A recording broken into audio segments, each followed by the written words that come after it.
bergeser untuk berbincang dengan pakar vulkanologi, sudah ada Pak Surono. Pak Surono, dari perspektif dan kacamata Anda, sebenarnya apa yang terjadi dari letusan kemarin di Marapi ini? Marapi itu status waspada itu sudah bertahun-tahun. Saat saya tinggalkan vulkanologi 2015, itu statusnya waspada, ya kan? Dan daerah yang tidak boleh dimasuki adalah radius 3 kilometer dari puncak, ya kan?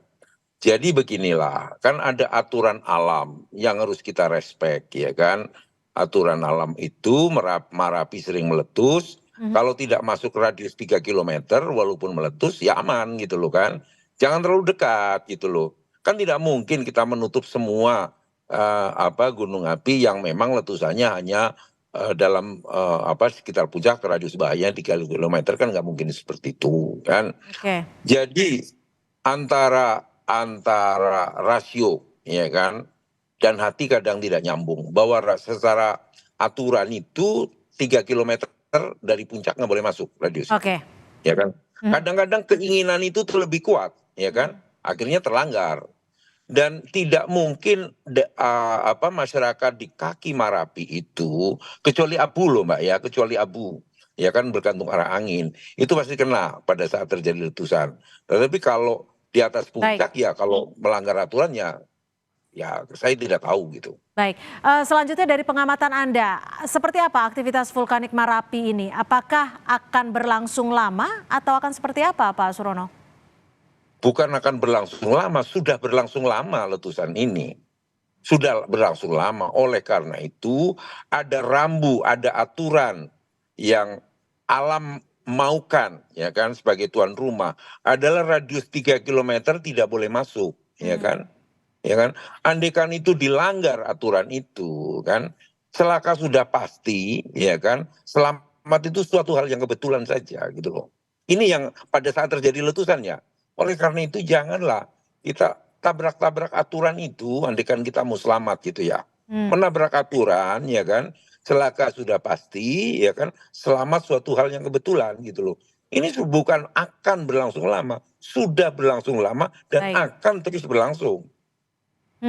Pak Surono, ini sebelum letusan kemarin ada indikator tidak sih yang seharusnya diinformasikan kepada pihak terkait untuk memitigasi korban, atau seharusnya para pendaki ini sudah sejatinya tahu akan aturan ini? Kan ada pintu gerbang masuk para pendaki itu, ya kan? Para penjaga pintu gerbang masuk seharusnya sudah mengetahui sejak lama bahwa aturan naik ke Gunung Marapi itu boleh, tetapi tidak boleh masuk dalam radius 3 kilometer dari puncak. Ya kan? That is the rule, ya kan? Janganlah merubah-rubah aturan demi keinginan sendiri atau kelompok mereka gitu kan. Nanti nggak selamat gitu loh. Ya kan? Baik. Cobalah kita mencoba menjadi tamu yang baik. Tuan rumahnya dalam Marapi, respeklah aturan itu. Respeklah aturan yang punya rumah agar kita menjadi tamu yang terhormat gitu loh. Jadi artinya ini bisa dipastikan bahwa jika radiusnya di atas atau melebihi 3 kilometer cenderung lebih aman, seperti itu ya? Lebih aman Mbak, lebih aman. Kan kalau ditanya apakah akan terus, sudah dari dulu dan akan menerus. Merapi itu akan sering terjadi letusan, sama dengan Kerinci, ya kan, sama Gunung Ibu di Halmahera, sama dengan Semeru setiap saat meletus. Hanya ada rambu-rambu yang harus kita ikuti. Oke. Ada aturan main, ya kan? Bagaimana dengan warga yang berada di sekitar Gunung Marapi ini, Pak Surono? Masyarakat Untuk di jarak yang sekitar 5 kilometer ini? ya, masyarakat di sekitar Marapi itu sudah tahu lah gitu kan. Biasanya hujan abu, ya kan, ada letusan, bergantung arah angin lah gitu ya.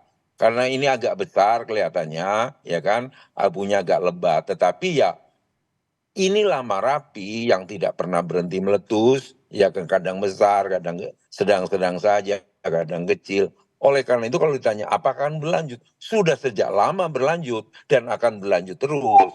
Mari kita ikuti aturan alam, aturan yang kita sepakati pun tidak boleh dilanggar gitu kan. Kalau kita mau selamat, ya kan?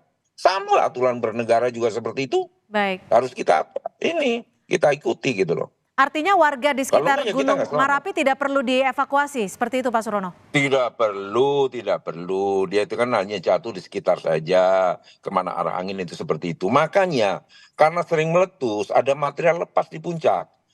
Kalau di puncak Marapi ada hujan lebat, material yang bekas letusan baru-baru ini akan turun. Masyarakat Sumatera Barat mengatakan itu galodo, ya kan? Itulah ciri Merapi. Baik. Merapi, Kerinci, Semeru, ya meletus tiap hari, sering meletus lah gitu ya. Ya marilah kita ikuti itu aturannya. Baik. Jangan masuk 3 kilometer ya boleh. Ikuti aja lah. Baik. Jangan coba-coba langgar aturan lah gitulah. Baik, terima kasih. Terima kasih pakar vulkanologi Pak Surono sudah bergabung dan juga memberikan Sama-sama, selamat perspektifnya untuk sore, Kompas Petang. sukses Selamat sore selalu Pak Surono. untuk para penonton. Sehat selalu.